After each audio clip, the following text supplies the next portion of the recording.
नमस्कार, जय हिंद साथियों। स्वागत है आपका एक और नई वीडियो में। आज मैं फिर आपके लिए लेकर आया हूं आर्मी जीडी एग्जाम के अंदर आने वाले जीके, साइंस, मैथ और रीजनिंग के मोस्ट इंपोर्टेंट क्वेश्चनों का एक मॉडल पेपर, जहां पर हम पूरे 50 क्वेश्चन डिस्कस करने वाले हैं।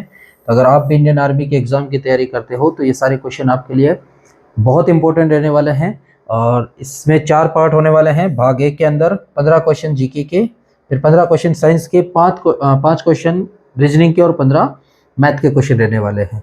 और ये पूरा उस पैटर्न से इस पेपर को सेट किया है जिस पैटर्न से आपके आर्मी एग्जाम के अंदर जो ऑनलाइन और ऑफलाइन पेपर में आते हैं, उसी हिसाब से इस पूरे पैटर्न को सेट किया है। तो शुरू करते हैं आज का वीडियो। अगर आप नए हो चैनल पे, चैनल को सब्सक्राइब करना। अगर वीडियो पसंद आए आपको तो वीडियो को लाइक और शेयर जरूर करना।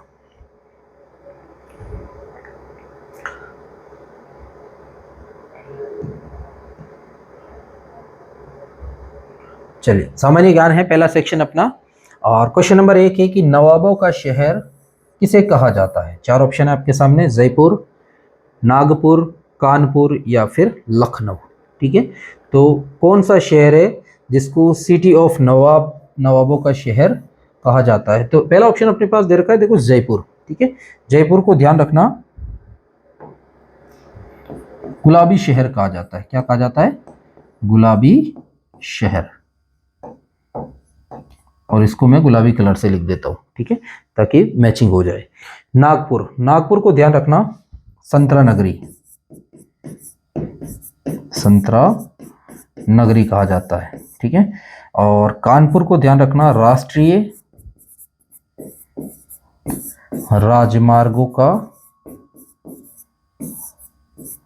चौराया।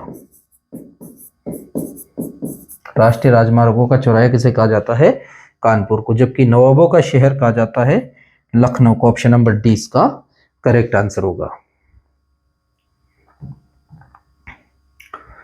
चलिए नेक्स्ट क्वेश्चन देखो कि वर्ष 2012 में आयोजित ओलंपिक खेलों की मेजबानी किस शहर ने की थी। ठीक है, करंट अफेयर्स के अंदर इस तरीके के क्वेश्चन आते हैं। जैसे पिछली बार एक पेपर हुआ था, उसमें पूछ लिया था कि 2010 का फीफा वर्ल्ड कप किस देश ने जीता। ठीक है, तो यहाँ पर सवाल इस तरीके से बन सकते हैं। तो ध्यान रखना 2012 का जो ओलंपिक खेल हुआ था वो कहाँ पर आयोजित हुआ था। 4 ऑप्शन आपके सामने, लंदन, पेरिस, टोक्यो या फिर बीजिंग। ठीक है, तो ध्यान रखना बीजिंग के अंदर जो ओलंपिक हुए थे वो 2008 के ओलंपिक थे, जिसमें भारत की तरफ से अभिनव बिंद्रा ने गोल्ड मेडल जीता था, जो किसी व्यक्तिगत स्पर्धा में जीता गया पहला गोल्ड था। टोक्यो में ध्यान रखना 2020 के अंदर हुए थे। हालांकि वो 2021 में हुए थे, लेकिन 2020 का जो ओलंपिक है वो कहाँ हुआ था? टोक्यो, जापान के अंदर।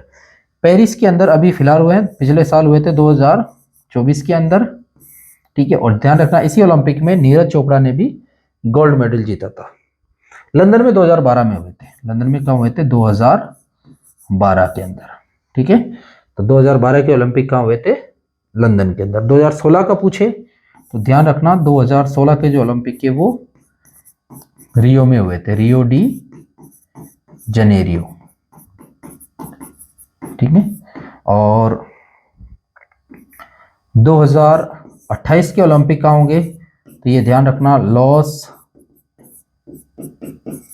एंजलिस, यूएसए के अंदर। 32 का पूछे 2032 का, तो ये ध्यान रखना ये ब्रिस्बेन, ऑस्ट्रेलिया के अंदर। ठीक है, 2032 का ओलंपिक कहाँ होगा? ब्रिस्बेन, ऑस्ट्रेलिया में। तो ऑप्शन नंबर ए इसका करेक्ट आंसर होगा। 2012 के ओलंपिक खेलों की मेजबानी किस शहर ने की थी? लंदन ने। नेक्स्ट क्वेश्चन है अपना कि भारत की भाषाओं का उल्लेख संविधान की किस अनुसूची में है। सवाल ये भी पूछ सकते हैं कि संविधान में कितनी अनुसूचियां है। तो ध्यान रखना जब संविधान लागू हुआ था तब संविधान में 8 अनुसूचियां थी। और वर्तमान समय में बात पूछे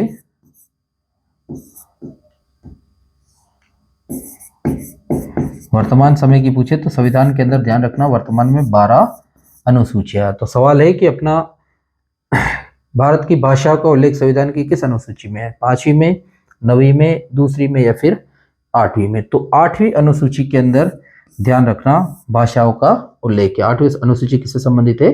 भाषाओं से। और कितनी भाषाओं से? तो ये ध्यान रखना 22 भाषाओं को मान्यता दी गई है। 8वीं अनुसूची में कितनी भाषाओं को मान्यता दी गई है? 22 भाषाओं में। और इसके अंदर ध्यान रखना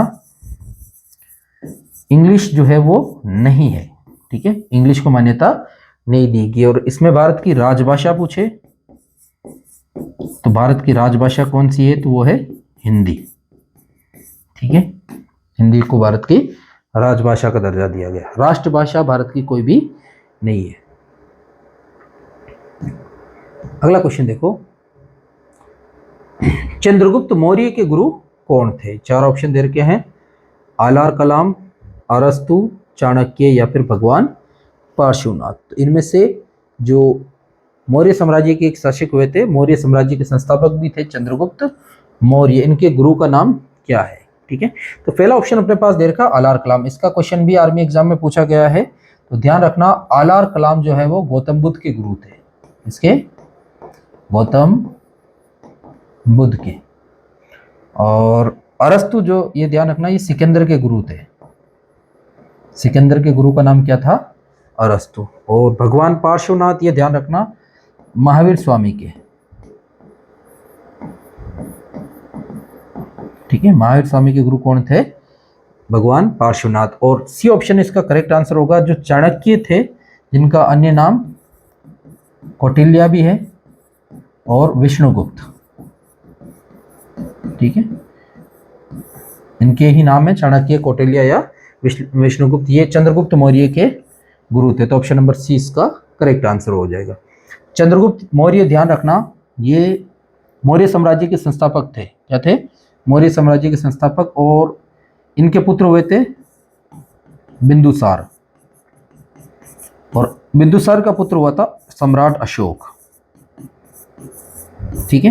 तो सवाल पूछ सकते हैं कि बताओ चंद्रगुप्त मौर्य का पोता कौन था? तो अशोक, या अशोक का दादा कौन था? चंद्रगुप्त मौर्य।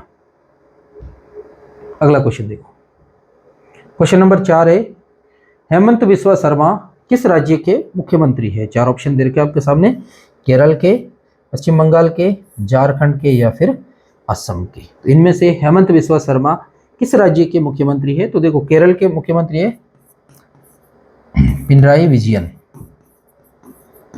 ठीक है, और पश्चिम बंगाल की है ममता बनर्जी। ममता बनर्जी कहाँ की मुख्यमंत्री है? वेस्ट बंगाल, पश्चिम बंगाल की। झारखंड के मुख्यमंत्री है हेमंत सोरेन, हेमंत सोरेन।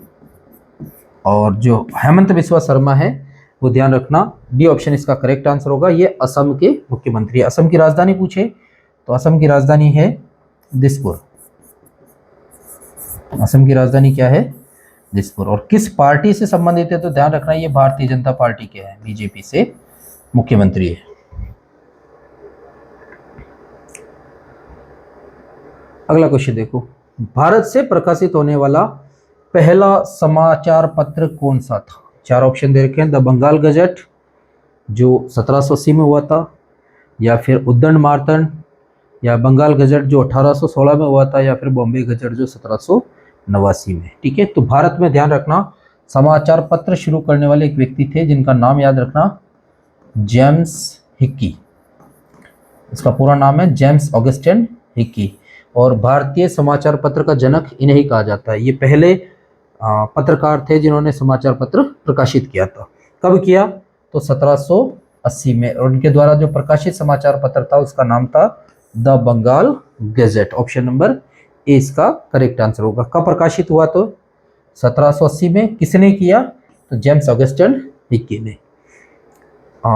उद्दंड मार्तंड, ध्यान रखना, ये भारत की हिंदी भाषा में प्रकाशित होने वाला पहला समाचार पत्र था। अगला क्वेश्चन देखो, पुस्तक राजतरंगिणी के लेखक कौन है? चार ऑप्शन दे रखे हैं, कालिदास, सोमदेव, कल्हण या फिर बाणभट्ट। तो इनमें से राजतरंगिणी पुस्तक जो है, उसके लेखक कौन है? तो ऑप्शन नंबर सी इसका करेक्ट आंसर होगा, कल्हण। राजतरंगिणी के लेखक कौन है? कल्हण।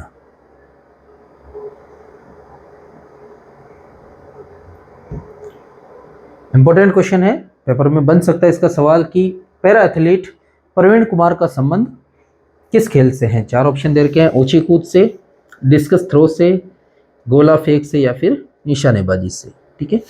तो सवाल इंपॉर्टेंट इसलिए बनता है क्योंकि इसको भारत अभी 2025 का खेल रत्न मिला है। ठीक है।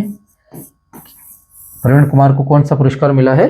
खेल रत्न। खेल रत्न भारत में खेलों में दिया जाने वाला सबसे बड़ा सम्मान है और जिसको हम मेजर ध्यानचंद खेल रत्न अवार्ड भी बोलते हैं। इसका पुराना नाम भी पूछ रहे, खेल रत्न किसको बोलते हैं? मेजर ध्यानचंद खेल रत्न पुरस्कार को। और इसका पुराना नाम ध्यान रखना, पुराना नाम था इसका राजीव गांधी खेल रत्न अवार्ड। क्या था? राजीव गांधी खेल रत्न पुरस्कार या अवार्ड, ठीक है, जिसकी शुरुआत ध्यान रखना 1991-92 से हुई थी। और सबसे पहले किसे मिला था? तो ये भी याद रखना, सबसे पहले ये मिला था विश्वनाथन आनंद को।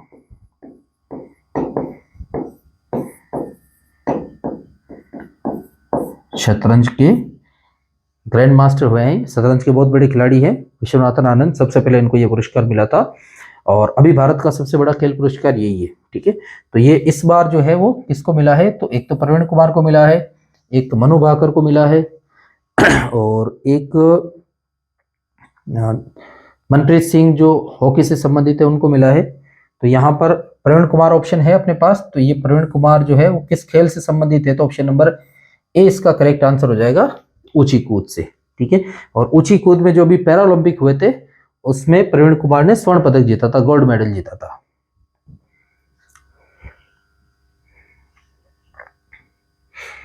देखो अभी जस्ट खत्म हुआ ये मेला कि हाल ही में आयोजित कुंभ मेले का आयोजन किस राज्य में हुआ है? चार ऑप्शन दे रखे हैं आपके सामने, उत्तराखंड, उत्तर प्रदेश, महाराष्ट्र या फिर मध्य प्रदेश। ध्यान रखना कुंभ मेले का जो आयोजन है वो हर 4 साल में एक बार होता है, ठीक है। और महाकुंभ का ध्यान रखना हर 12 साल में एक बार होता है, ठीक है।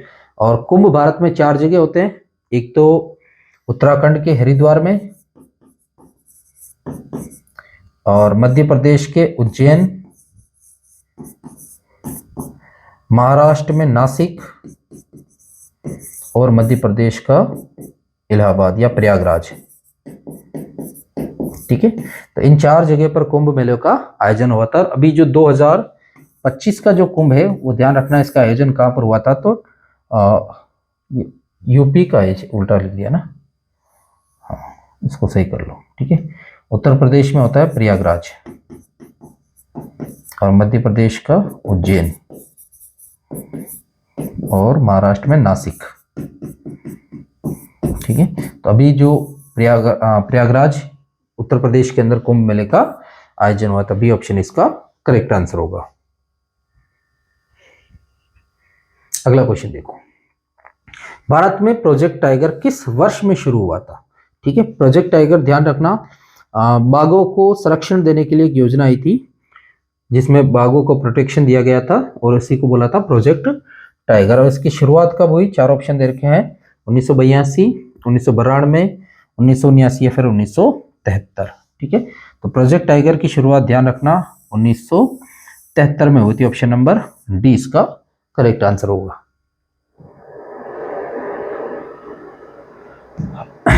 अगला क्वेश्चन देखो, सबसे अधिक उपग्रह वाला ग्रह कौन सा है? ऐसा ग्रह जिसके सबसे ज्यादा उपग्रह हैं। 4 ऑप्शन है आपके सामने, शनि, बृहस्पति, शुक्र और मंगल।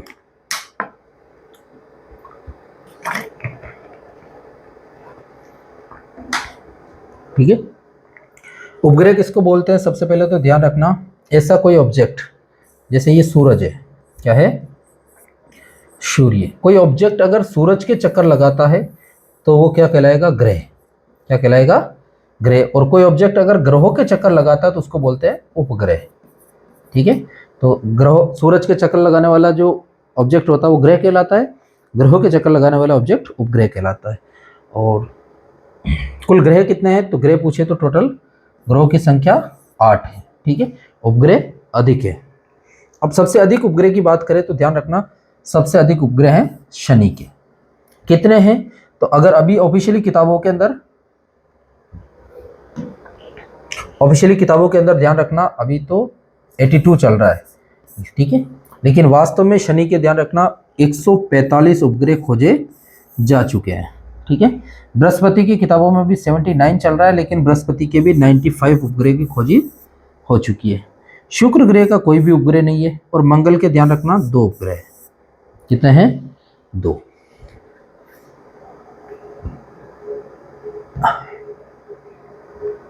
चलो अगला क्वेश्चन देखो।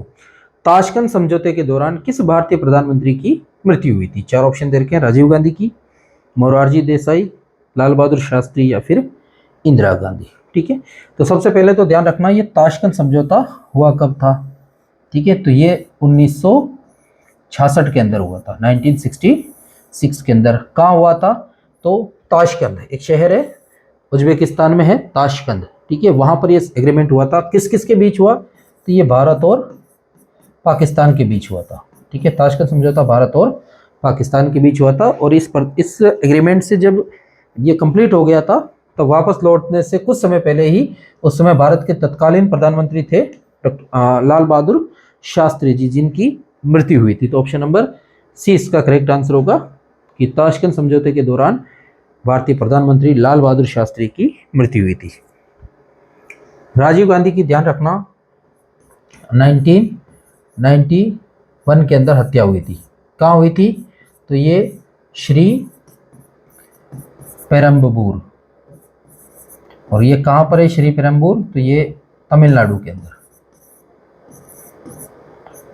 तमिलनाडु में ध्यान रखना श्रीलंका का एक आतंकी संगठन है लिट्टे। ठीक है, इस संगठन ने राजीव गांधी की हत्या की थी। इंदिरा गांधी की हत्या ध्यान रखना 1984 के अंदर हुई थी, दिल्ली के अंदर। नेक्स्ट क्वेश्चन देखो। परमाणु परीक्षण स्थल पोखरण किस राज्य में स्थित है? 4 ऑप्शन दे रखे, गुजरात, राजस्थान, हरियाणा या फिर महाराष्ट्र। तो ध्यान रखना भारत के अंदर जो परमाणु परीक्षण होते हैं वो कहाँ पर होते हैं? पोखरण के अंदर। और पोखरण में भारत ने 2 बार, कितनी बार परमाणु परीक्षण किया है? 2 बार। पहला जो परमाणु परीक्षण है वो 18 मई 1974 में किया था, और दूसरा पूछे तो 13 मई 1998 में। ठीक है, जब पहला परमाणु परीक्षण हुआ था तो ध्यान रखना इंदिरा गांधी भारत की प्रधानमंत्री थी, और दूसरे में ध्यान रखना अटल बिहारी वाजपेयी। ठीक है, और इसका नाम क्या था? तो स्माइलिंग बुद्धा, स्माइलिंग बुद्धा, और इसका नाम था ऑपरेशन शक्ति। ठीक है, और कहाँ हुए थे? तो ये पोखरण, और ये पोखरण कहाँ है? तो ऑप्शन नंबर 20 का करेक्ट आंसर हो जाएगा राजस्थान में। इससे कोई भी क्वेश्चन बन सकता है, तो ध्यान रखना, इंपॉर्टेंट है ये। डेट याद रखना, एक बार पेपर में इसकी तो डेट ही पूछी थी, तो अब इसकी पूछी तो इसकी भी पूछ सकता है। तो दूसरा परमाणु परीक्षण 11 और 13 मई 1998 में हुआ था। अगला क्वेश्चन देखो। निम्नलिखित में से किस राज्य से होकर कर्क रेखा नहीं गुजरती है? ठीक है, कर्क रेखा ध्यान रखना भारत के टोटल 8 राज्यों से होकर गुजरती है।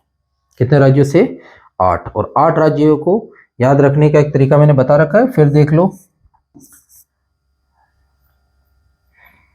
राम झा के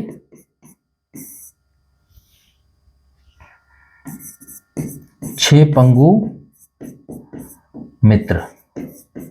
ठीक है, रा का मतलब राजस्थान, मे का मतलब मध्य प्रदेश, जा का मतलब झारखंड, के इसमें साइलेंट है, 6 का मतलब छत्तीसगढ़, पे का मतलब पश्चिम बंगाल, कु का मतलब गुजरात, मी का मतलब मिजोरम, और त्रे का मतलब त्रिपुरा। तो इसके अंदर देखो गुजरात आ रहा है, राजस्थान आ रहा है, पश्चिम बंगाल आ रहा है, उड़ीसा से कर्क रेखा होकर नहीं गुजरती है। ऑप्शन नंबर ए इसका राइट आंसर हो जाएगा।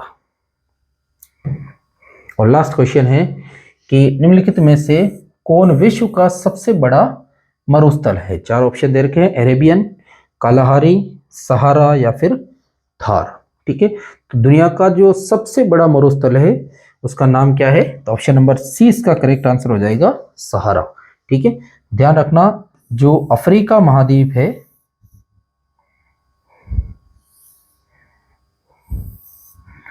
उसके लगभग इस हिस्से के अंदर, ठीक है, ये पूरा हिस्सा जो है वो सहारा मरुस्थल का है। और इसका अगर हम क्षेत्रफल देखें तो सारा मरुस्थल का क्षेत्रफल ध्यान रखना 84 लाख किलोमीटर स्क्वायर है, जो भारत से लगभग 2.5 गुना बड़ा है। पूरा भारत है उससे भी 2.5 गुना बड़ा क्या है, सारा मरुस्थल। कहाँ है, तो ये अफ्रीका महाद्वीप है, अफ्रीका के उत्तर की तरफ है। तो ये अगर स्थान पूछे तो ये उत्तरी अफ्रीका के अंदर है। और अगर महाद्वीप पूछे तो ध्यान रखना अफ्रीका महाद्वीप बताना है। अफ्रीका महाद्वीप ध्यान रखना दुनिया का दूसरा सबसे बड़ा भी महाद्वीप भी है। और इसमें अगर थार की पूछे तो ध्यान रखना ये भारत के अंदर है। और कालाहारी मरुस्थल कहाँ है, तो ये बोत्सवाना के अंदर। चलिए अगला सेक्शन देखते हैं साइंस का। और साइंस में क्वेश्चन नंबर 16 है कि टमाटर में कौन सा अम्ल पाया जाता है। 4 ऑप्शन दे रखे हैं, एसिटिक अम्ल, टार्टरिक अम्ल, मेथेनोइक अम्ल या फिर ऑक्जेलिक अम्ल। ठीक है, तो टमाटर में पाया जाने वाला जो अम्ल है उसका नाम क्या है। तो टमाटर के अलावा ध्यान रखना ये जो अम्ल है वो अमरूद के अंदर भी होता है। ठीक है, टमाटर और अमरूद में जो अम्ल पाया जाता है उसका नाम क्या है। डी ऑप्शन इसका करेक्ट आंसर होगा, ऑक्जेलिक अम्ल।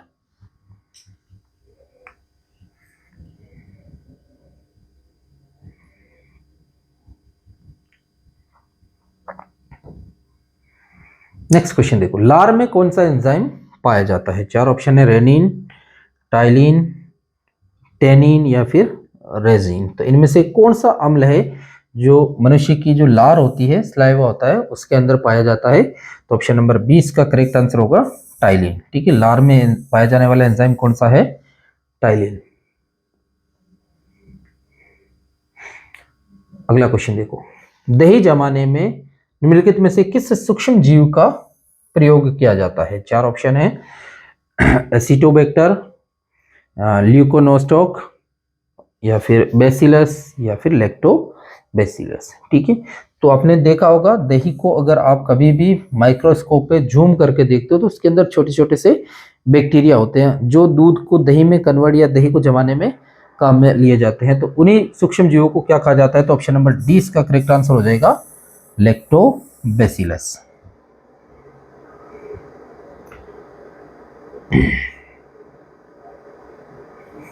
अगला क्वेश्चन देखो, ऑक्सीजन की खोज किसने की थी। ऑक्सीजन गैस की जो खोज है सबसे पहले किसने की थी। 4 ऑप्शन है, रदरफोर्ड, केवेंडिश, डेवी या फिर प्रिस्टिलिया ने। ठीक है, तो ध्यान रखना रदरफोर्ड ने नाइट्रोजन की खोज की थी। किसकी, नाइट्रोजन की। केवेंडिश ने हाइड्रोजन की खोज की थी। ठीक है, और प्रिस्टिलिया ने ध्यान रखना ऑक्सीजन की खोज की थी। तो ऑप्शन नंबर डी इसका करेक्ट आंसर होगा, ऑक्सीजन की खोज किसने की थी, प्रिस्टिलिया ने।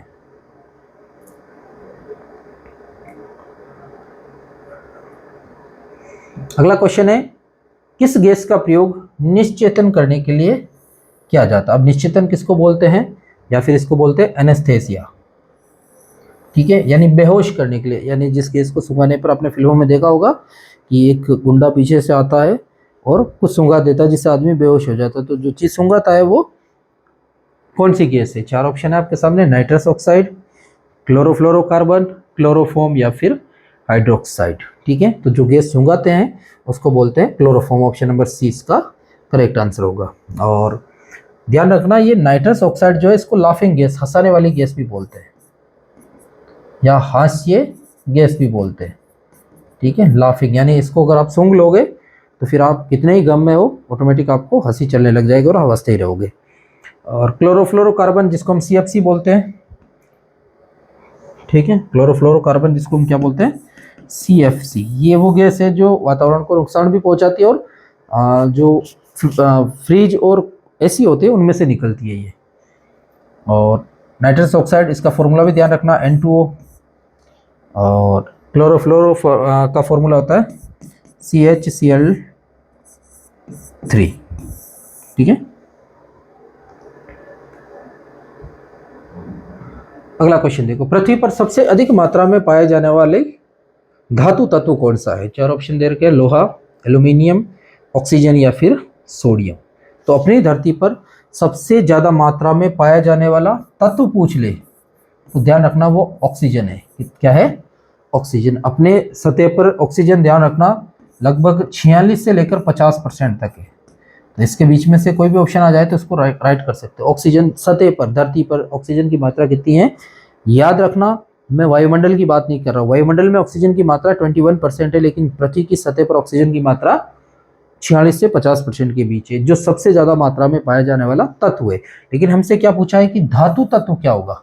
तो ऑक्सीजन धातु नहीं है, ऑक्सीजन अधातु है। तो सबसे ज्यादा मात्रा में धातु कौन सी होती है? एल्यूमिनियम। ऑप्शन नंबर 20 का करेक्ट आंसर होगा।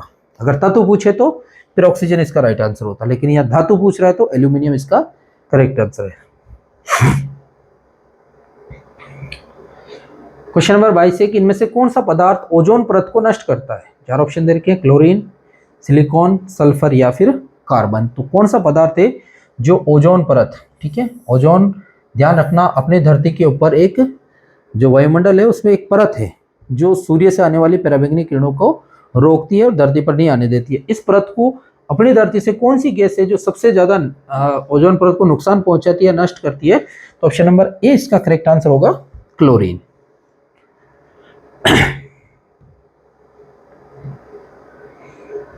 क्वेश्चन नंबर 23 है किसी सब्जी से प्राप्त न होने वाला विटामिन कौन सा है? 4 ऑप्शन है, vitamin B, vitamin C, vitamin D या फिर विटामिन ई। तो इनमें से कौन सा विटामिन है जो किसी भी सब्जी से प्राप्त नहीं होता है? ठीक है, तो ऑप्शन नंबर कौन सा करेक्ट होगा? सी ऑप्शन करेक्ट हो जाएगा कि विटामिन डी ऐसा विटामिन है जो किसी सब्जी से प्राप्त नहीं होता है। अब सब्जी से प्राप्त नहीं होता तो ये किससे प्राप्त होगा? तो ध्यान रखना, एक तो ये सूर्य के प्रकाश से प्राप्त होता है, सूर्य के प्रकाश से, और दूसरा ये जो मछली के यकृत का तेल होता है जिसको हम कोड लिवर ऑयल बोलते हैं, ठीक है, तो वहां से विटामिन डी प्राप्त होता है। इसीलिए विटामिन डी को ध्यान रखना सनशाइन विटामिन बी कहा जाता है।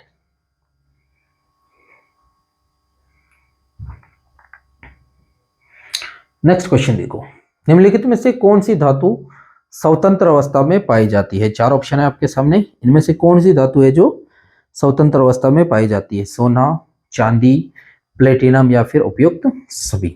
देखो, स्वतंत्र अवस्था में वो धातु पाई जाती है जिसके आभूषण बनते हैं। तो जितनी भी आभूषण धातु हैं वो सारी स्वतंत्र अवस्था में पाई जाती है। तो सोने से आभूषण बनते हैं, चांदी से भी बनते हैं और प्लेटिनम से भी आभूषण बनते हैं। तो उपयुक्त सभी यानी ये सारी धातु है जो स्वतंत्र अवस्था में पाई जाती है। ऑप्शन नंबर डी इसका करेक्ट आंसर होगा। चलिए नेक्स्ट क्वेश्चन देखो कि सोडियम धातु का जो संग्रहण है वो किसमें करना चाहिए? 4 ऑप्शन दे रखे हैं, अल्कोहल में, मिट्टी के तेल में, पानी में या फिर HCl यानी हाइड्रोक्लोरिक अम्ल के अंदर।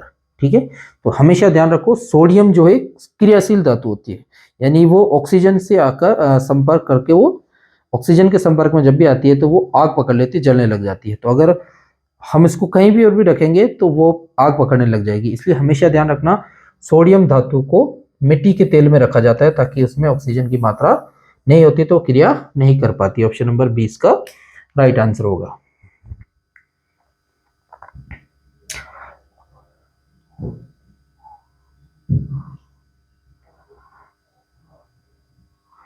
चलिए नेक्स्ट क्वेश्चन देखते हैं कि कौन से ताप पर सेल्सियस और फ़ारेनहाइट दोनों समान होते हैं, बराबर होते हैं। ठीक है, ऐसा कौन सा टेम्परेचर है जहां पर सेल्सियस और फ़ारेनहाइट दोनों बराबर होते हैं? 4 ऑप्शन दे रखे हैं, 10 degree Celsius, 0 degree Celsius, 40 degree Celsius या -40 डिग्री सेल्सियस। ठीक है, तो ऐसा कौन सा टेम्परेचर है जहां पर फ़ारेनहाइट में और सेल्सियस में जो डाटा है वो बराबर होता है? तो हमेशा ध्यान रखना 0 डिग्री सेल्सियस जो है वो 32 फ़ारेनहाइट के बराबर होता है। कितने फ़ारेनहाइट के बराबर होता है? 32 डिग्री फ़ारेनहाइट के। और -40 डिग्री सेल्सियस जो बराबर होता है वो -40 डिग्री फ़ारेनहाइट के बराबर होता है। एक ये भी डाटा याद रखना। एक याद रखना आपको कि 37 डिग्री सेल्सियस इक्वल होता है 98.6 डिग्री फ़ारेनहाइट के। ठीक है, और एक याद रखना है -273.16 डिग्री सेल्सियस बराबर होता है -459.6 फ़ारेनहाइट के। ठीक है, और 100 डिग्री सेल्सियस बराबर होता है 212 फ़ारेनहाइट के। ठीक है, अब देखो इधर 0 डिग्री सेल्सियस 32 फ़ारेनहाइट के, ये पेपर में कई बार पूछा हुआ है, या 32 डिग्री फ़ारेनहाइट 0 डिग्री सेल्सियस के। -40 डिग्री सेल्सियस और -40 डिग्री फ़ारेनहाइट ये हमेशा इक्वल होते हैं। यहाँ पर सेल्सियस और फ़ारेनहाइट का इक्वल वैल्यू होता है, तो ऑप्शन नंबर डी इसका करेक्ट आंसर होगा। 37 डिग्री सेल्सियस क्या है? तो ये अपनी बॉडी का टेम्परेचर होता है 37 डिग्री सेल्सियस, लेकिन 37 डिग्री सेल्सियस को अगर फ़ारेनहाइट में कन्वर्ट करेंगे तो कितना आएगा? 98.6 डिग्री फ़ारेनहाइट। और ये एब्सोल्यूट जीरो टेम्परेचर है, परम शून्य ताप, यानी इससे लो टेम्परेचर नहीं हो सकता है, तो वो है -273.16 डिग्री सेल्सियस, और ये फ़ारेनहाइट में -459.6 डिग्री फ़ारेनहाइट के बराबर होता है। और एक है 100 डिग्री सेल्सियस, जहां से पानी भाप बनकर उड़ता है, तो वही फ़ारेनहाइट में 212 डिग्री फ़ारेनहाइट होता है। तो ये सारे डाटा अगर याद रख सकते हो तो, क्योंकि बेसिक चीज़ें कहीं से भी क्वेश्चन मिला के बना सकता है, वरना अगर सेल्सियस को फ़ारेनहाइट में कन्वर्ट करना है तो एक फॉर्मूला याद रखना, F-32/9 बराबर है C/5। ठीक है, ये भी याद रख सकते हो।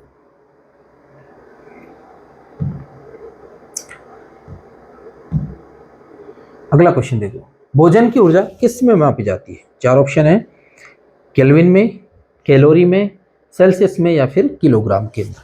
ठीक है, तो भोजन जो हम खाना खाते हैं उसकी ऊर्जा का जो माप है, उसकी इकाई क्या है? तो ध्यान रखना, केल्विन के अंदर तापमान नापा जाता है। ठीक है, सेल्सियस में भी तापमान नापा जाता है, किलोग्राम के अंदर वजन नापा जाता है। ठीक है, और भोजन की ऊर्जा किस में नापते हैं? कैलोरी में। ऑप्शन नंबर 20 का राइट आंसर होगा। नेक्स्ट क्वेश्चन देखो, कार्बन का कौन सा अपर रूप है जो सबसे कठोर होता है? 4 ऑप्शन है, ग्रेफाइट, डायमंड, कोल, या फिर मस्कारा। ठीक है, तो ध्यान रखना ये चारों ही कार्बन के अपर रूप है, कार्बन के ही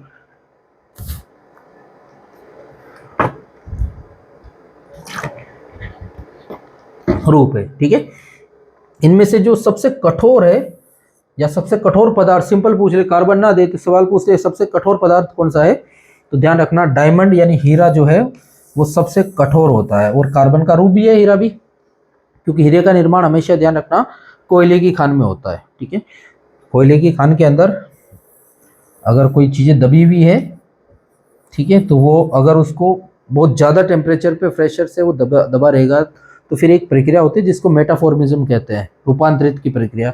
इसी में जो कोयला होता है वो हीरे में बदल जाता है, तो कोयला, हीरा कोयले का ही एक रूप होता है, और ये सबसे कठोर भी होता है। ऑप्शन नंबर 20 का करेक्ट आंसर हो जाएगा।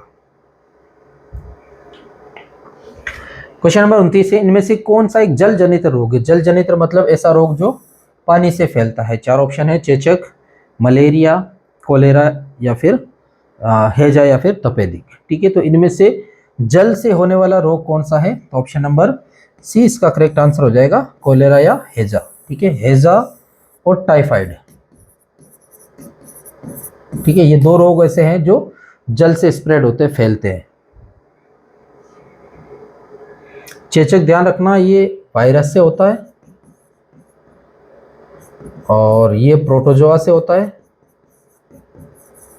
और टीबी ये बैक्टीरिया से होता है, जीवाणु से।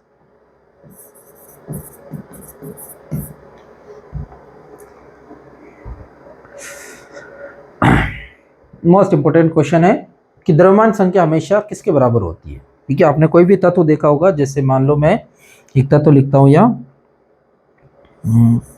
बराड़ में यूरेनियम 235, ये एक तत्व है। ठीक है, कौन सा तत्व है ये? यूरेनियम, जिसमें ध्यान रखना एक तत्व में हमेशा 3 चीज होती है, एक होती है इलेक्ट्रॉन, एक होती है प्रोटॉन, एक होता है न्यूट्रॉन। ठीक है, इसको हम क्या बोलते हैं? तो ये जो 92 लिखा हुआ है इसको हम बोलते हैं परमाणु क्रमांक। क्या बोलते हैं? परमाणु क्रमांक। और इसको हम बोलते हैं द्रव्यमान संख्या। इसको हम द्रव्यमान संख्या के अलावा परमाणु भार भी बोल सकते हैं। क्या बोल सकते हैं? परमाणु भार। अब ये पूछ रहा है कि जो द्रव्यमान संख्या होती है वो क्या होती है। अब आप, अगर मैं एक चीज बताऊंगा, अगर इसको ध्यान से समझ लोगे तो किसी भी पदार्थ में किसी भी तत्व का अगर तुमसे इलेक्ट्रॉन, प्रोटॉन, न्यूट्रॉन पूछे तो आराम से निकाल सकते हो। ध्यान रखना, जो परमाणु क्रमांक होता है उस तत्व के अंदर उतने ही प्रोटॉन होते हैं। क्या होते हैं? प्रोटॉन। यानी इस तत्व के अंदर 92 क्या है? प्रोटॉन है।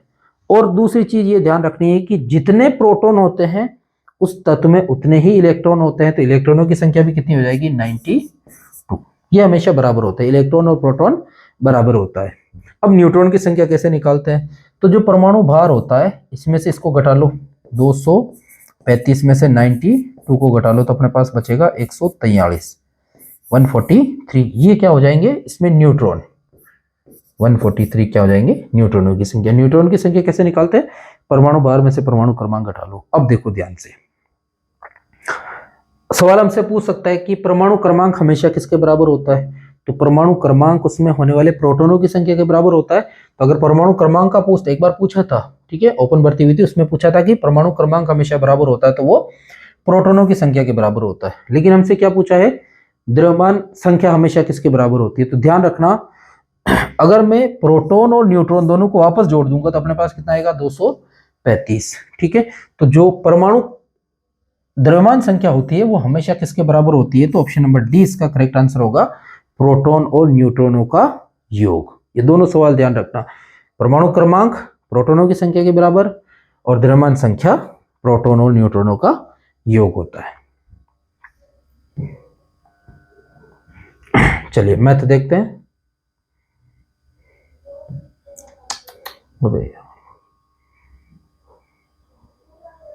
ये कुछ ज्यादा ही बड़ा हो गया। चलो मैं दो क्वेश्चन एक साथ ले लेता हूं क्योंकि आउट ऑफ लेंथ जा रहा है ये।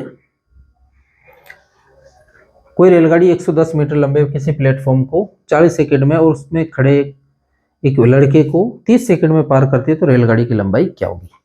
हमेशा ध्यान रखो, कोई भी एक रेलगाड़ी होती है, ठीक है, जैसे मान लो ये रेलगाड़ी जिसकी लंबाई हमें पता नहीं है, मान लो अगर पता भी होती है 500 मीटर है, ठीक है, अगर ये किसी खंबे को, व्यक्ति को या इनमें से किसी को भी पार करती तो ये हमेशा अपनी खुद की दूरी तय करती है। लेकिन कोई ऑब्जेक्ट इसके सामने है जिसकी कुछ लेंथ है, लंबाई है, तो अगर ये उसको पार करती है तो दोनों की लंबाई जुड़ जाती है।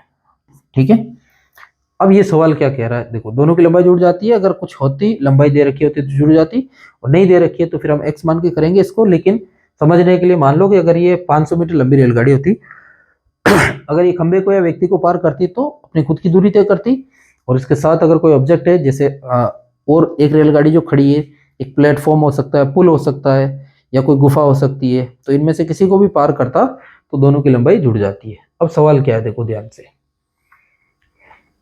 दो चीज तुम्हें ध्यान रखनी है, कभी भी ये सवाल करो तो एक तरफ तुम्हें लिखना है दूरी और एक तरफ लिखना है समय।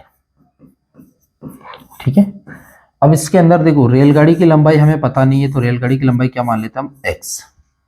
और प्लेटफॉर्म कितना है? तो प्लेटफॉर्म दे रखा है 110 मीटर। उस प्लेटफॉर्म को ये 40 सेकंड में पार करती है और प्लेटफॉर्म में खड़े लड़के को 30 सेकंड में पार करती है। ठीक है, तो अब देखो, अगर वो लड़के को 30 सेकंड में पार कर रही है, इसका मतलब खुद की दूरी तय कर रही है, और खुद की दूरी कितनी है? x।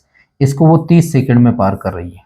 ठीक है, और रेलगाड़ी जो है वो प्लेटफॉर्म को अगर पार करती है तो 40 सेकंड लेती है। प्लेटफॉर्म का मतलब रेलगाड़ी की लंबाई x, और प्लेटफॉर्म को पार करेगी तो प्लेटफॉर्म की लंबाई जुड़ जाएगी x + 110। इसको पार करने में वो 40 सेकंड का समय ले रही है। तो बताओ रेलगाड़ी की लंबाई क्या होगी? x का मान निकालना है, यहाँ से इसको क्रॉस मल्टीप्लाई कर दो।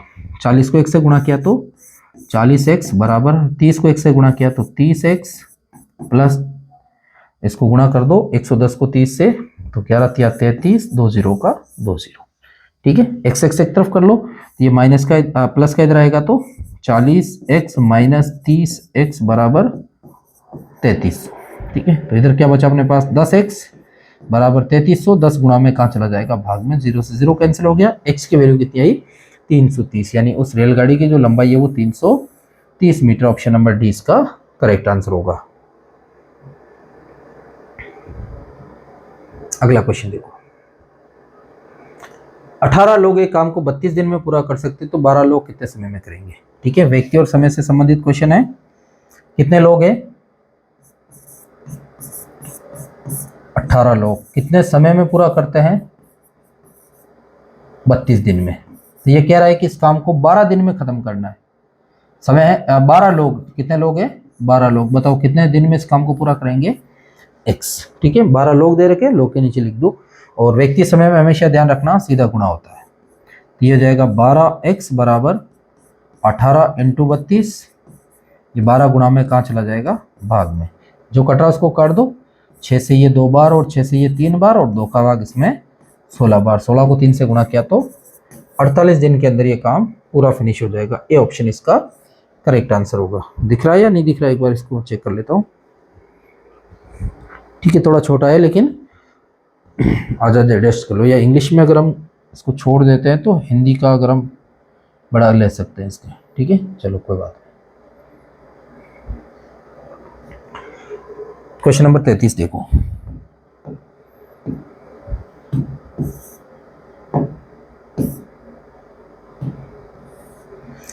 एक आयत, क्या दे रखा अपने पास आयत। ठीक है, ये आयत है। इसने कहा एक आयत की लंबाई उसकी चौड़ाई से दुगनी है, तिगुनी है। चौड़ाई से क्या है तिगुनी है। तो ये आयत की लंबाई होती है, ये चौड़ाई है। तो आयत की जो लंबाई है उसकी चौड़ाई से, तो चौड़ाई को मैं x मान लेता हूं, तो लंबाई कितनी हो जाएगी 3x हो जाएगी। तिगुनी है का मतलब 3x। आयत का परिमाप 64 है। देखो आयत का परिमाप कितना दे रखा है 64। परिमाप क्या होता है 4 इंटू भुजा बराबर है, सॉरी परिमाप दे रखा है ना, ये आयत है। आयत का परिमाप होता है 2 कोष्टक लंबाई प्लस चौड़ाई बराबर में है 64।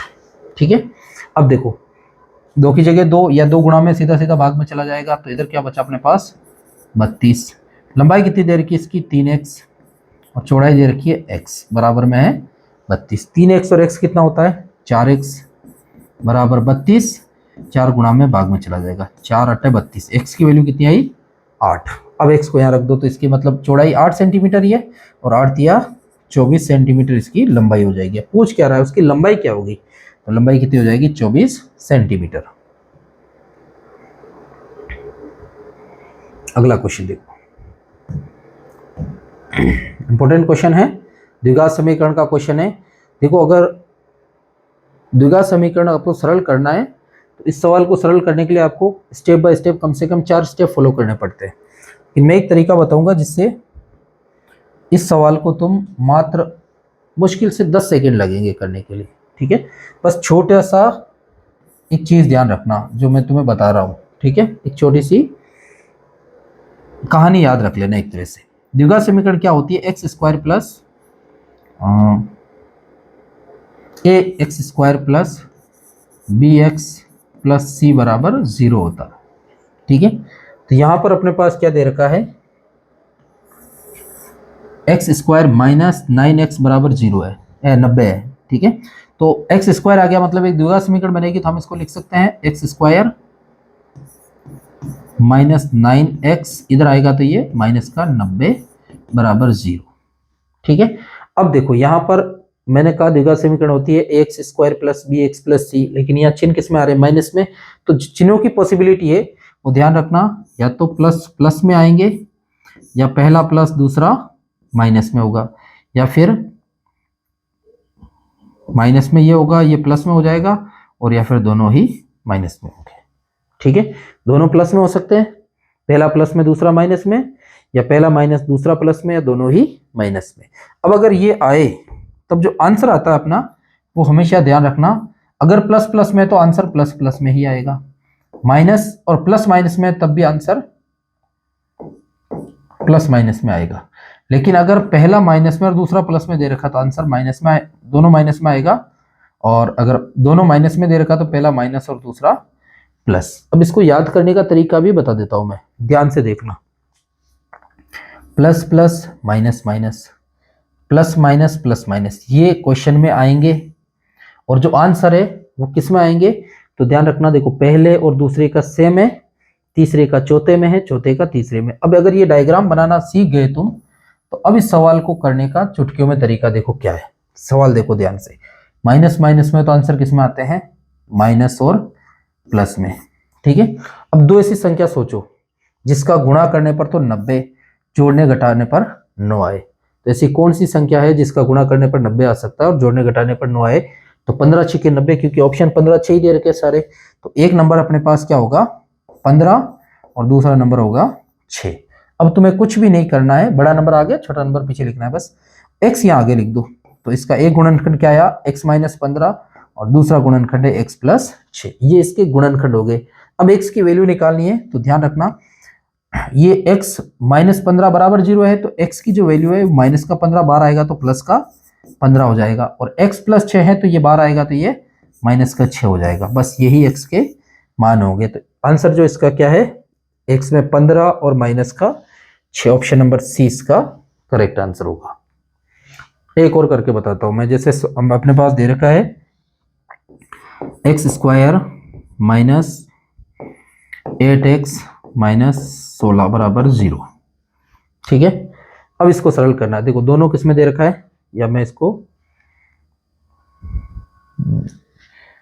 दूसरा दे देता हूं, ये तो माइनस ले लिया। जैसे सवाल दे रखा है x square plus 15x plus 54 बराबर 0 दे रखा है, ठीक है। अब इसको हल कैसे करेंगे, तो कुछ भी नहीं करना है, प्लस प्लस में आंसर प्लस प्लस में आता है, ये लिख दो।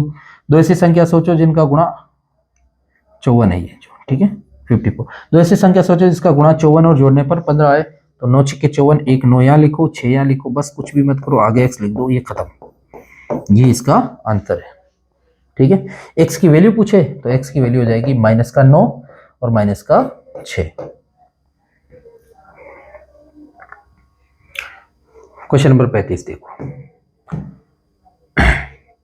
15 अनुपात 66 समानुपात 84 अनुपात 185 अनुपात 1 से, तो x का मान क्या होगा, ठीक है। अनुपात समानुपात का क्वेश्चन है, हमेशा ध्यान रखना बाह्य पदों का गुणनफल आंतरिक पदों का गुणनफल करना। तो यहाँ x मान लो, तो 15 को x से गुणा किया तो ये हो जाएगा 15x बराबर 66 इंटू 185, ये 15 गुणा में कहाँ चला जाएगा भाग के अंदर। अब जो भी कट रहा है उसको काट दो, 5 से ये कट रहा है, 5 से ये 3 बार और 5 से ये कट जाएगा, 5 किया 15, बच गया अपने पास 3, 5 7 35 37 बार, और 3 का भाग इसमें जाता है, 3 दूना 6 3 दूना 6। अब 37 को किससे गुणा करना है 22 से, ठीक है। तो 37 दूना 74 हासिल का 7, 74 और 7 81, 814। x की वैल्यू क्या हो जाएगी 814, ऑप्शन नंबर डी इसका करेक्ट आंसर होगा।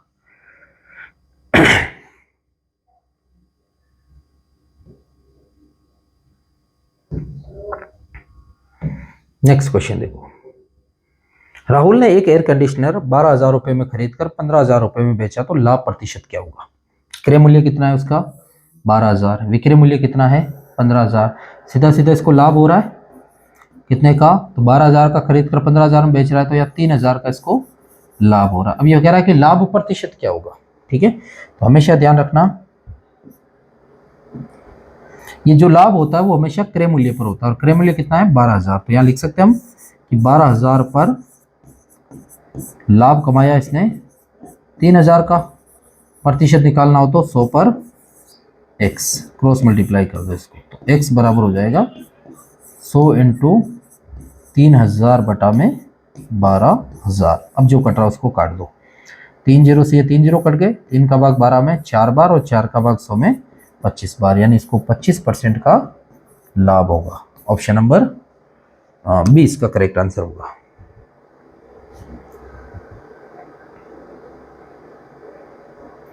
क्वेश्चन नंबर 37 है कि एक व्यक्ति अपने मासिक वेतन को 20% कम बताकर 6,000 रुपये बताता है, तो उसका मूल वेतन क्या है। देखो उसका एक तो मूल वेतन है और एक कम बताकर बता रहा है, ठीक है। तो मूल वेतन को हम क्या मान लेते हैं, परसेंटेज में सवाल है तो 100, और वो कितना कम बता रहा है 20% कम। इसका मतलब उसका वेतन जो है उसमें से 20% कम, तो वो कितना बता रहा है 80 बता रहा है। अब ये बताकर इतना बता रहा है, मतलब बता ये रहा है 6,000, तो यहाँ लिख लो 6,000। तो बताओ उसका मूल वेतन कितना है x, इसको क्रॉस मल्टीप्लाई कर दो, तो ये हो जाएगा 80x बराबर 100 इंटू 6,000, 80 गुणा में कहाँ चला जाएगा भाग के अंदर, 0 से 0 कट गया, 8 का भाग इसमें दे दो, तो 8 7 56 हासिल बच गया 4, 8 5 40, 75 बार कट गया ये 8 से, और 75 को 100 से गुणा किया तो 7,500 रुपये, ये उस व्यक्ति का मूल वेतन है। ऑप्शन नंबर सी इसका करेक्ट आंसर होगा। क्वेश्चन नंबर 38, सवाल दे रखा अपने पास कि 0.883 इसको प्रतिशत में बदलना है। ठीक है, किसी भी नंबर को प्रतिशत में कैसे बदला जाता है, कुछ भी नहीं करना, आपको 100 से गुणा कर दो। अब यहाँ पर अपने पास इन संख्या में भी पॉइंट है, तो इसका पॉइंट हटाएंगे तो ये हो जाएगा अपने पास 883 बटा में पॉइंट की जगह 1, इसके पीछे 3 संख्या है तो 3 जीरो यहाँ लगा दो, गुणा 100। देखो 2 जीरो से 2 जीरो कैंसिल हो गए, 1 जीरो बच रहा है, अभी भी 10 बच रहा है, तो 883 में 10 का भाग देना है तो 1 जीरो है, एक संख्या छोड़ के पॉइंट लगा दो, तो आंसर क्या हो जाएगा 88.3%।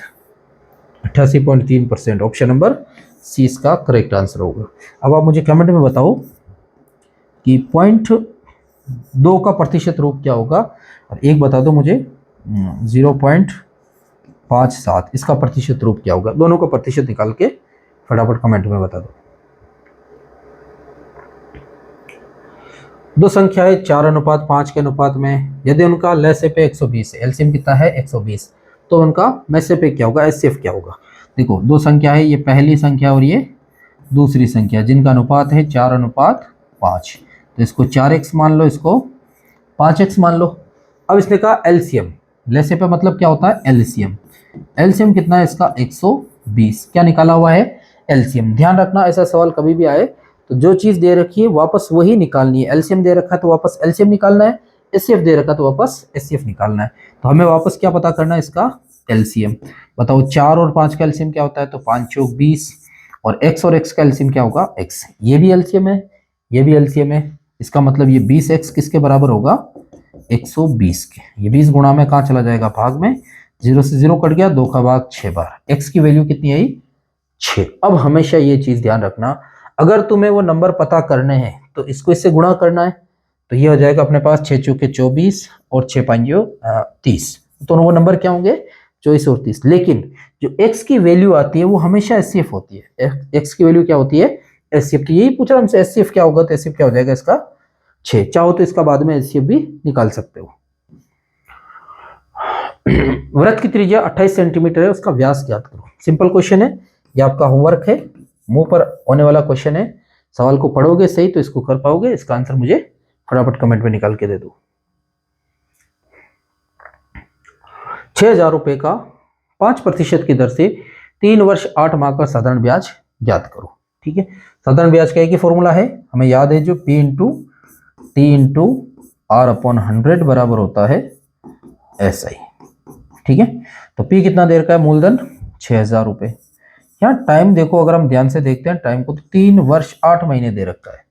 ठीक है, अब 3 वर्ष 8 महीने का मतलब हो गया कि इस सबको महीनों में कन्वर्ट करना पड़ेगा। 3 वर्ष में कितने महीने होते हैं, तो 12 तिया 36, और 8 महीने ये हो गया, 8 और जोड़ दो तो 36 और 8 कितना हो गया अपने पास 44 महीने, और महीनों का आधार क्या होता है 12, तो हम इसको लिख सकते हैं 44/12, और दर दे रखी है 5% का मतलब 5/100। बस इसको सरल कर लो, जो आने वाला वो अपना ब्याज हो जाएगा। ठीक है, 100 से ये 2 जीरो कैंसिल, ठीक है, और 12 का भाग, ठीक है, 100 से ये 2 जीरो कैंसिल हो गया, 12 का भाग 60 में 5 बार। ठीक है, 5 को 5 से गुणा किया तो 25, और 25 को गुणा कर दो किससे 44 से। ठीक है, तो 25 चौक 100 हासिल का 10, और 25 चौक 100 और 10 110, यानी उसका जो साधारण ब्याज है वो कितना होगा 44। कहीं मिस्टेक हुई है, 36 और 8 44, 6,000 रुपए का 5% की दर से साधारण ब्याज ज्ञात करो। 44/12, ठीक है, 2 जीरो से 2 जीरो कट गया, 12 पंजो 60, और ऑप्शन नहीं मिल रहा है ना। ठीक है, ऑप्शन चेंज कर लो, तो यहाँ इसको 1100 कर दो। ठीक है, तो उसका साधारण ब्याज कितना हो जाएगा 1100 रुपये। डी ऑप्शन इसका करेक्ट आंसर होगा।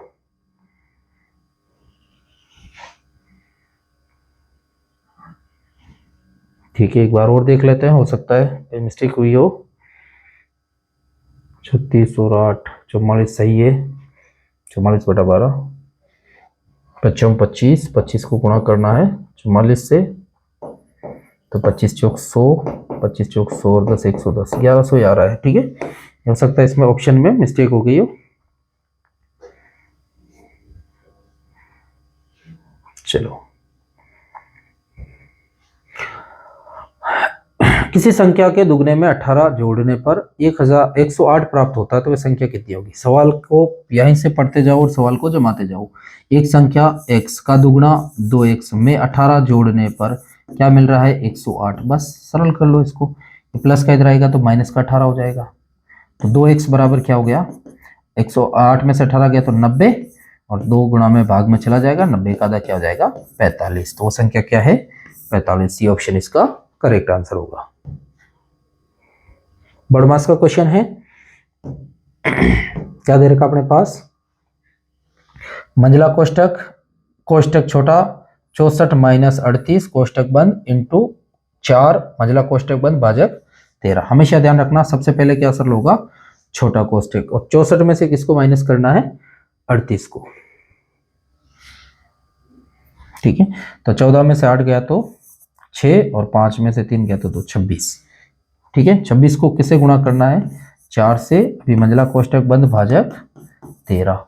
26 को 4 से गुणा कर दो, 26 दूना 52, 52 दूना 104 भाजक 13, और 104 के अंदर 13 का भाग कितनी बार जाता है 13 × 104 8 बार। ऑप्शन नंबर 20 का राइट आंसर होगा।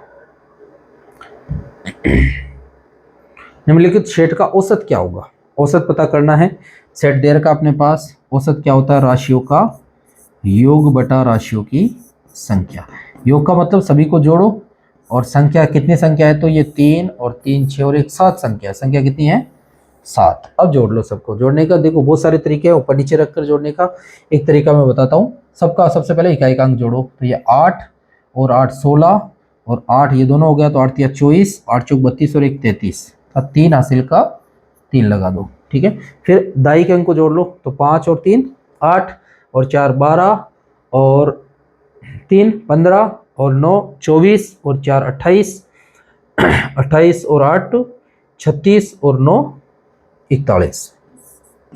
ठीक है, 413 413 में भाग दे दो 7 का, 7 5 35 बच गया अपने पास 6 7 9 63 59 ए ऑप्शन इसका करेक्ट आंसर होगा। 59 इसका औसत हो जाएगा।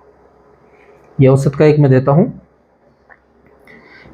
63 84 97 और 55 और 41। ठीक है, इसका औसत मुझे निकाल के बताओ फटाफट, कमेंट में मुझे निकाल के बता दो इन संख्या का औसत क्या होगा। लास्ट क्वेश्चन है अपना जीके का, ये इसकी पावर है। ठीक है, यहाँ पर भी ये क्या है पावर, 64 का स्क्वायर, और इधर 64 के स्क्वायर का मान क्या होगा। स्क्वायर निकालने का तरीका मैंने बताया, किसी भी संख्या का स्क्वायर निकालना है, जैसे ये पूछ रहा है कि 64 का स्क्वायर क्या होगा, तो एक तरीका तो आपके पास ये है कि 64 को 64 से गुणा कर दो, और या फिर स्मार्ट तरीके से निकालना चाहते हो तो यहाँ 6 और यहाँ 4 है तो इन दोनों का स्क्वायर निकालो। 4 का स्क्वायर क्या होता है 16 और 6 का स्क्वायर क्या होता है 36। अब इन तीनों को आपस में गुणा कर दो, 6 चौके 24, 24 दूना 48, और वो एक संख्या उधर से छोड़ के लिख दो, इधर से एक संख्या छोड़ के इधर लिखना है, फिर जोड़ लो, हो जाएगा 6904 4096। ऑप्शन नंबर सी इसका करेक्ट आंसर होगा। ये तरीका समझ में आया तो मुझे 84 नहीं 88 का निकाल के बता दो। ठीक है, 88 का स्क्वायर क्या होगा। चलिए लास्ट सेक्शन देखते हैं अपना रीजनिंग का, कि दी हुई श्रृंखला में कौन सी संख्या गलत है। सीरीज दे रखी है अपने पास, क्या दे रखी है 1 9 25 50 और 81। बताओ इसमें से कौन सा जो है वो गलत है। ठीक है, तो देखो 1 स्क्वायर नंबर है, 9 भी है, 25 भी है, ये 1 का स्क्वायर है, ये 3 का है, ये 5 का है और ये 9 का है। यानी यहाँ पर जो है वो 7 का स्क्वायर आना चाहिए था, और 7 का स्क्वायर क्या है 49, लेकिन लिखा हुआ 50 है, इसका मतलब वो गलत है। तो इसमें क्या गलत है 50।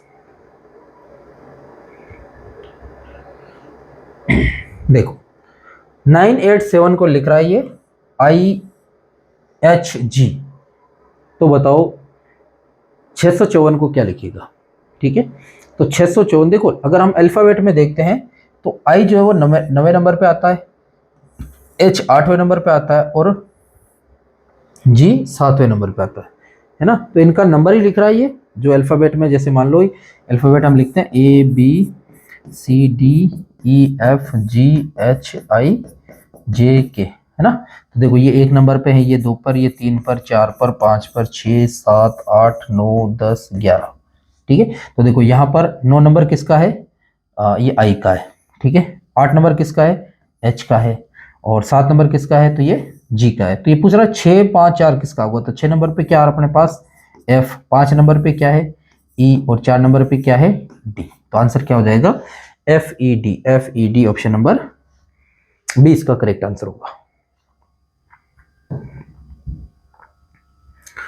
चलिए रिलेशन से क्वेश्चन है ये, ब्लड रिलेशन का, कि अनिल जो है वो सुरेश का मामा है, रमा अनिल की इकलौती बहन है, रोहित रमा का पति है, तो बताओ सुरेश का रोहित से क्या रिश्ता है। देखो हमेशा ध्यान रखना, इस तरीके से कोई भी क्वेश्चन आ जाए तो हमेशा अपने ऊपर लेकर सवाल को करो कि ये मैं हूं, ये मेरी वो है, ये मेरा वो है। इस तरीके से आंसर आराम से आ जाएगा। क्या कहा इसने कि अनिल जो है वो सुरेश का मामा है, ये मान लेते हैं हम सुरेश से, कौन है सुरेश। अब सुरेश का मामा कौन है अनिल, ठीक है। अब मामा कौन होता है पहले देखो, तो इसका मतलब ये सुरेश है तो ये इसकी माँ हो गई, और इस माँ का भाई, इस माँ का भाई ये कौन है अनिल। तो सुरेश का मामा यही हुआ, माँ का भाई होता है।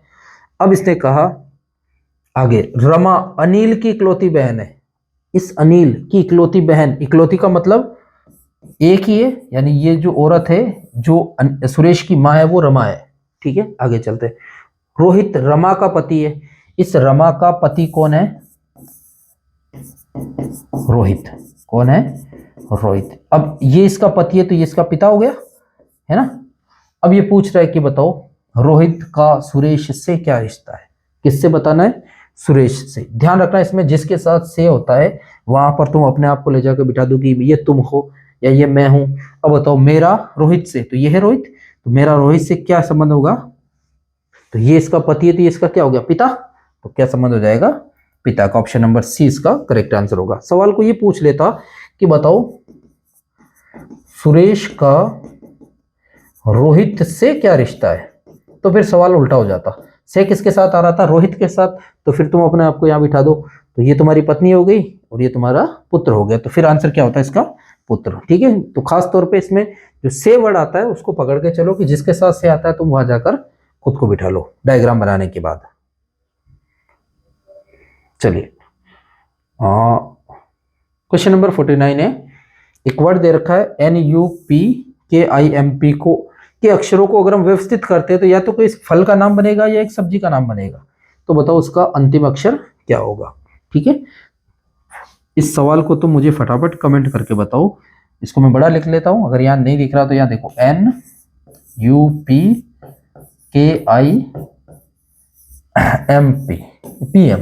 अगर हम इसको सही तरीके से व्यवस्थित करेंगे तो एक फल या किसी सब्जी का नाम बनेगा, तो फिर उसका अंतिम अक्षर क्या होगा ये मुझे फटाफट कमेंट में निकाल के बताओ। 4 ऑप्शन आपके सामने दे रखे हैं। और लास्ट क्वेश्चन है आज का अपना कि अम्ब्रेला को लिख रहा है 1 2 3 4 5 6 6 8, तो बताओ लैम्ब को क्या लिखेगा। देखो अम्ब्रेला का कोड क्या है 1 2 3 4 5 6 6, लैम्ब का कोड हमसे पूछ रहा है LAMB, ठीक है। क्या ये लैम्ब इसी अम्ब्रेला से उठाकर या मिलकर बनाए क्या, तो यहाँ पर देखो L आ रहा है, A भी आ रहा है, M भी आ रहा है और B भी आ रहा है, मतलब इसी से मिलकर बना है, तो इसका कोड ये है, ठीक है। तो अगर मैं इसके नीचे अम्ब्रेला लिख दूं तो और भी आसानी से समझ में आ जाएगा, जैसे UM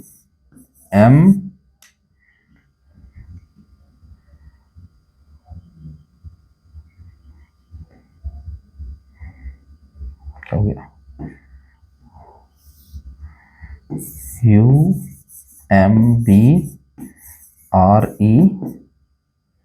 एक वर्ड के एक नीचे नहीं आ रहा, चलो मैं इसको वापस इधर लिख देता हूँ MELLA, और इसका कोड है 1 2 3 4 5 6 6 और 8, ठीक है। क्योंकि ये 7 क्यों नहीं आया, क्योंकि L डबल आ रहा है। अब देखो L का कोड क्या हो जाएगा यहाँ पर 6, तो 6, ए का कोड यहाँ पर क्या हो जाएगा 8, फिर एम का कोड क्या हो जाएगा यहाँ पर 2 और बी का कोड क्या हो जाएगा 3। तो अब लैम्ब का जो कोड है वो क्या हो जाएगा 6823। ये ऑप्शन इसका राइट आंसर होगा। तो आज की वीडियो में इतना ही। उम्मीद करता हूँ आपके पेपर अच्छा गया होगा और जितने भी नंबर आए आउट ऑफ 50 में से आपके जैसे 40 आए, 30 आए, 25 आए, वो मुझे फटाफट कमेंट करके बताओगे। और मिलते हैं किसी एक और नई वीडियो में, तब तक अपना ख्याल रखिए। जय हिंद, जय भारत, वंदे मातरम।